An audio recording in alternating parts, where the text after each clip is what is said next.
looking for a foothold for themselves, entering into the second game of the lower bracket finals. Ooh-wee, this is gonna be the match to watch. Is Orange Esports gonna be able to adapt against Selena, or will Selena get 3 arrows across the map because of how clumped up Orange Esports is gonna be in? And I want to see how things are going to be going down. And you talked about mid lane pressure coming in from the Team HAQ.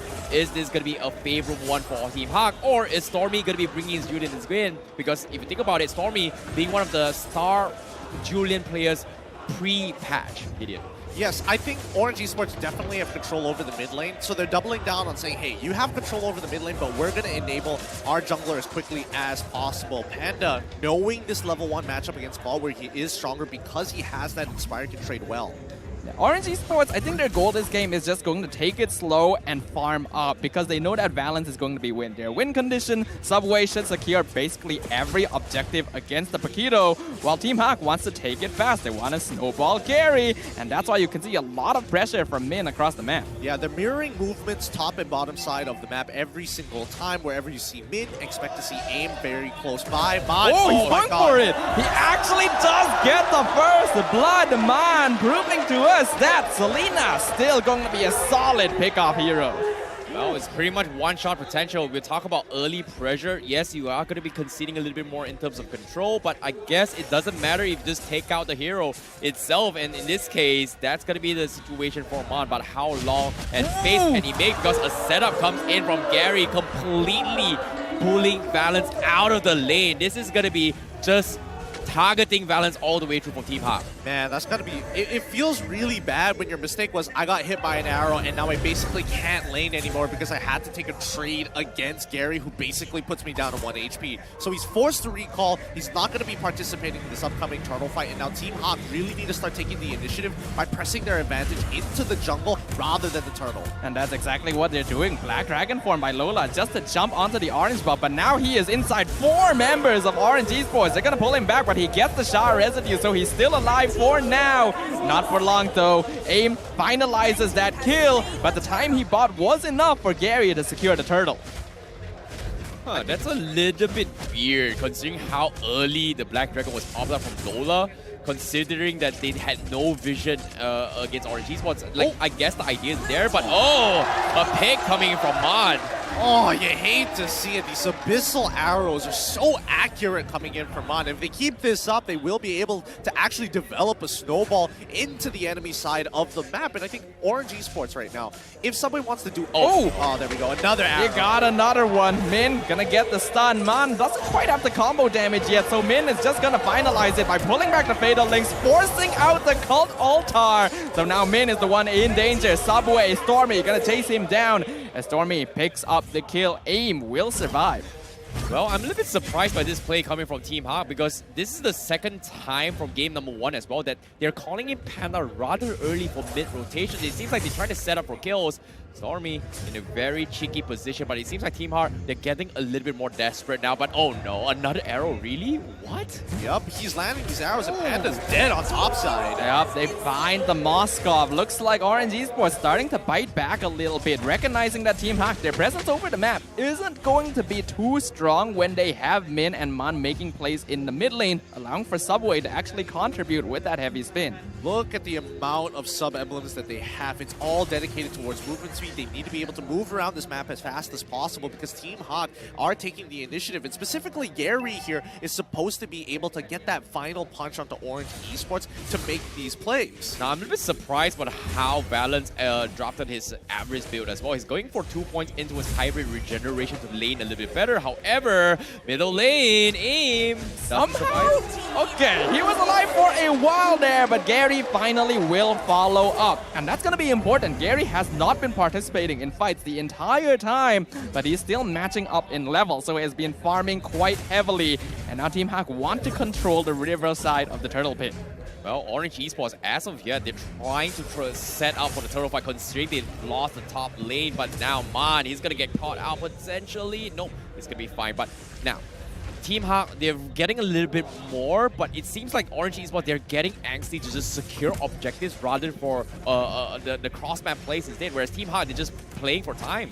But that's exactly what Orange Esports wants to do in the first place. They want to get all these objectives, and Subway will secure it. Heavy Spin basically confirms that for them. Black Dragon Form from Lola a little bit too late, and so they're not going to be able to find anything in return. Yeah, pulling back here is going to be a good idea for Team HAQ. Again, no real need to actually contest for these objectives. The fact is that Team HAQ actually opting to go for this lane swap just to try and find some kind of trade to speed up the scaling of Team HAQ. And they don't mind if Orange Esports is going to catch up to them, because at the end of the day, Team HAQ's main compatibility is going to come down to Panda dealing the damage. Gary looking for the pickoff on balance, but he doesn't know that Stormy was waiting in the bush, and that's exactly what Orange Esports was looking for. A free pickoff onto the Team HAQ jungler. Oh, it feels like Team HAQ is on a ticking time bomb right now, considering that their only magic damage is going to be coming from Selena, and if Man doesn't get a one-shot combo, everyone from side of Orange Esports can just practically just build into his defense instead of magic defense to counter against Panda. So I'm a little bit worried for Team HAQ's composition, but as of yet, Team HAQ, they're just making sure to play the safety net, and that's going to be protecting Panda and making sure he has some sort of farm. Meanwhile, Orange Esports, they're playing cross-map plays again, and Lola setting up an ambush, but I don't think the rest of Team HAQ is going to be coming in. They will still go for the tower though. Lola, he's by himself up here. Man gonna be joining him, scouting out aim as well. So Orange Esports are not successful in taking this. They wanted to grab that to set up for the turtle, but it was unsuccessful.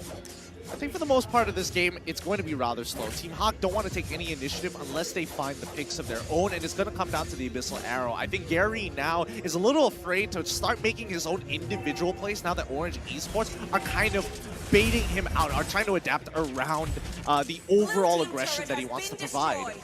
Oof. This is a very difficult moment, but this next turtle is going to be the point of contention from both sides.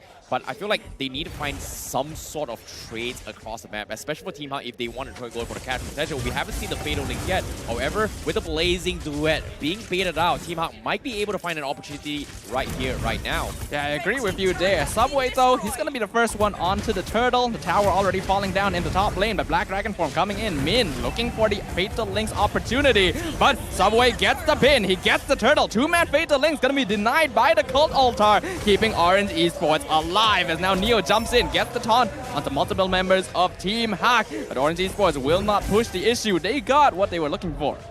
With the next turtle in their hands, that Cult Altar saving them. Now Man in some trouble. Oh, he can't. Ooh, he gets pulled right back. Neo getting an excellent taunt right in time for AIM to get the pull with the Shadow Stampede. And with the Selena down for the next few seconds, Orange Esports gonna be feeling a lot safer. That's a feels bad moment from Man. When you needed him to hit the arrow when all 5 members from Orange Esports is grouped up, he just couldn't hit it. But when he didn't need to hit the arrow and try to make an attempt, everyone from Team HAQ was pretty much offline to actually engage that fight. Hey man, it feels like all pro players are in this same boat here. Oh, Lola. Oh, Lola gonna get pushed back by the heavy spin. He actually gets a 2-man petrify, so he's still alive here.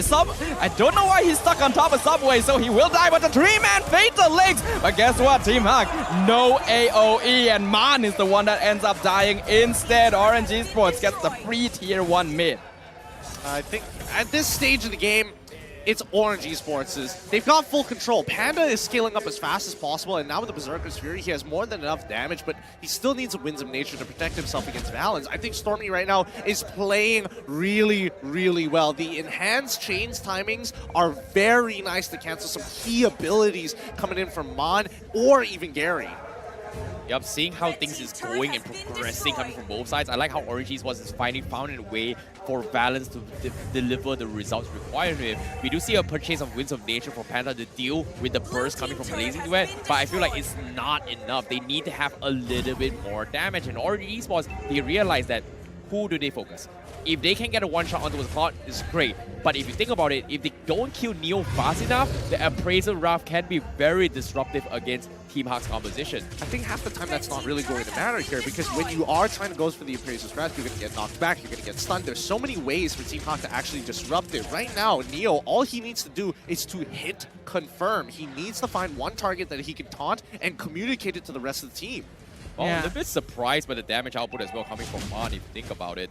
Yeah, that is a lot of damage on the Selena. Obviously, being able to pick off people is excellent, but right now, Team HAQ really are lacking in terms of AoE potential. I think it's quite smart that they're going for the split push and sacrificing objectives for it because they know they will be able to defend. And now Panda, yeah, Panda will be fine. Actually, no, Neo, he's going for it. He knows his team is nearby. He gets the taunt. Min goes for Fatal Links to save him, but guess what? Here comes Stormy. Here comes literally everyone else. And Stormy secures the double kill onto Min as well. The rest of Team HAQ forced to retreat. Really good call coming in from Orange Esports. They understood their position. If they can get one more here, that would be ideal. Lola is dropping quite low, but he should be able to retreat safely. Valens being very aggressive right now. He knows he can play very safe. And Gary, he's kind of relegated to split pushing the other side of the map. He cannot give Orange full control. This is going to be a tough spot Team HAQ is going to be in as of yet. They started off the engagement with Panda, which obviously is not the most ideal situation for Team HAQ is. But considering how desperate he needs to get some sort of farms, Orange Esports is able to just find easy pickings throughout the entire map. Mon has to set up these arrows for the team, but if he doesn't get the perfect catch, it's going to be very, very difficult. Props towards Balance, he's just dodging every single abilities coming from Team HAQ. I think Stormy at this point of time, again, is Team HAQ's biggest problem. Like, they don't know when he's going to show up. They don't know who he's going to target. And with that kind of flexibility, it's making him a little bit more unpredictable on the map. And Team HAQ already had their hands full just deciding how they would engage. A lot of it is dependent on Man or Min actually catching people out. And Orange Esports even has stuff in their kit that would allow them to counter-engage if any of their heroes are caught out unaware. So Team HAQ right now really doesn't have a lot of options. Well, they just need the one perfect wombo combo. Is that going to be the dream of comeback coming from Team HAQ? I guess that's going to be the play. With the HAQ coming from Panda, he's going to be able to have a little bit more sustains, but Orange Esports, are they going to give them the 5-man clump up?